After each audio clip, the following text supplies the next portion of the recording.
আমাৰ ইয়াত এইটো সমষ্টিত আমাৰ ফুলৰ ছবি আমাৰ নাথাকিব।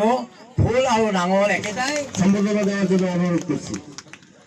আমাক নাঙলটোকে ফুল ভাবি পেলাই আমাক কি দিব লাগিব, আমাক ভোট দিব লাগিব। ৰূপমূৰক আমাৰ প্ৰাৰ্থী দলক আমি ভোট দিবলৈ কৈছো, দিয়া নাই। আমাৰ অসম চৰকাৰৰ লগত চেণ্ট্ৰেল চৰকাৰৰ লগত আমাৰ কি হৈছে, BPF দলৰ সমগ্ৰ NDA প্ৰাৰ্থীসকলৰ নিৰ্বাচনী প্ৰচাৰ তুংগত। কাৰণ যিটো আস্থা আৰু বিশ্বাস ৰাখি পেলাই হাগ্ৰামা মহিলাৰী ডাঙৰীয়া চৰকাৰ আহিছিলে, সেই চৰকাৰে প্ৰতিশ্ৰুতি দিয়া মতে আখৰে আখৰে কামসমূহ পালন কৰিছে। তাৰ কাৰণে আপোনালোকে দেখিছে সমগ্ৰ BTCত ইতিমধ্যে নিৰ্বাচনী প্ৰচাৰ তুংগত উঠিছে। আৰু আমাৰ বাওসুঙুৰি সমষ্টিত ৰাইজে হিলডল ভাঙি ৰাতিলৈকে কেনেকুৱা ধৰণৰ সঁহাৰি জনাইছে আপোনালোকে দেখা পাইছে।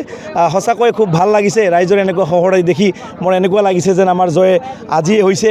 আৰু মই এটা কথা চিন্তা কৰিছোঁ বা দেখিছোঁ যে ৰাইজে অকল 9 তাৰিখলৈ বাট চাই আছে তেওঁলোকে BPF দলক NDAৰ প্ৰাৰ্থীক ইয়াৰ পৰা জিকাবলৈ। আচলতে এইবিলাক গুৰুত্ব দিয়া নাই, কাৰণ যিটো কাম আমাৰ ফালৰ পৰা কৰা হোৱা নাই তেনেকুৱা ধৰণৰ অপপ্ৰচাৰ বিভিন্ন ধৰণৰ চলি থাকে। আৰু কাৰ এজেণ্ট হয় নিৰ্বাচন আহিলেই আপোনালোকে জানে বিভিন্ন পাৰ্টিবিলাকৰ এজেণ্ট হৈ পইচা লৈ পেলাই তেওঁলোকে এইবিলাক কাম কৰি থাকে। আৰু মই এটা কথা ক'ব বিচাৰিছিলোঁ, খালি কাৰোবাৰ নামত ব্লেম দিলে নহয়, আপোনালোকৰ যদি সঠিক প্ৰমাণ আছে আপোনালোকে দেখুৱাই দিয়ক, আমি তেতিয়াহ'লে নিষ্ঠা কৰোঁ। যদি কোনোবাই ভাবে যে তেনেকুৱা ধৰণৰ ব্লেম আনি পেলাই মানুহক কণ্ঠ দমাব পাৰিব, সেয়া ভুল ধাৰণা। আমি ৰাইজৰ লগত আছোঁ, প্ৰজা হৈ ৰাইজৰ লগত সেৱা কৰি যাম। আগন্তুক দিনত এই অঞ্চলৰ প্ৰতিটো শ্ৰেণীৰ ৰাইজৰ আমি কাম কৰি যাম। BTC প্ৰধান সন্মানীয় হাগ্ৰামা মহিলাৰী ডাঙৰীয়াক মই আকৌ এবাৰ ধন্যবাদ জ্ঞাপন কৰিছোঁ। এনেকুৱা বাৰে বৰণীয়া জাতি জনগোষ্ঠী থকা ফুলনিৰ বাগিচাৰ দৰে এটা সমষ্টিত মোক প্ৰাৰ্থিত্ব প্ৰদান কৰিছে।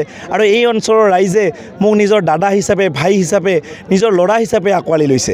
এই ক্ষেত্ৰত মই এই অঞ্চলৰ প্ৰতিটো শ্ৰেণীৰ ৰাইজক মই নতশিৰে সেৱা জনাইছোঁ। তেওঁলোকৰ শ্ৰীচৰণত মই সেৱা বিচাৰিছোঁ। আগন্তুক দিনত তেওঁলোকৰ ল'ৰা হিচাপে যাতে এই অঞ্চলৰ কাম কৰি যাব পাৰোঁ। হাগ্ৰামা মহিলাৰী ছাৰে যি বিশ্বাস আৰু আস্থা ৰাখি মোক ইয়াক প্ৰাৰ্থিত্ব প্ৰদান কৰিছে, তেওঁৰ আস্থা আৰু বিশ্বাস সততাৰে ৰাখি মই যাতে পালন কৰি এই অঞ্চলৰ ৰাইজৰ উন্নয়ন কৰিব পাৰোঁ, তাকে মই ৰাইজৰ ওচৰত আশা বিচাৰি আহিছোঁ। ৰাইজৰ ওচৰত মই প্ৰাৰ্থনা বিচাৰি আহিছোঁ, দুৱা বিচাৰি আহিছোঁ। আৰু ৰাইজেও যথেষ্ট সঁহাৰি জনাইছে। এই ৰাতি 9টা বাজে আপোনালোকে দেখিছে, এতিয়া সঁহাৰি আৰু কমচে কম 7-8খনত ৰাইজে ইতিমধ্যে ৰখি আছে। মই ভাবোঁ আগন্তুক দিনত আমাৰ জয় নিশ্চিত, প্ৰতিটো শ্ৰেণীৰ ৰাইজৰ জয় নিশ্চিত।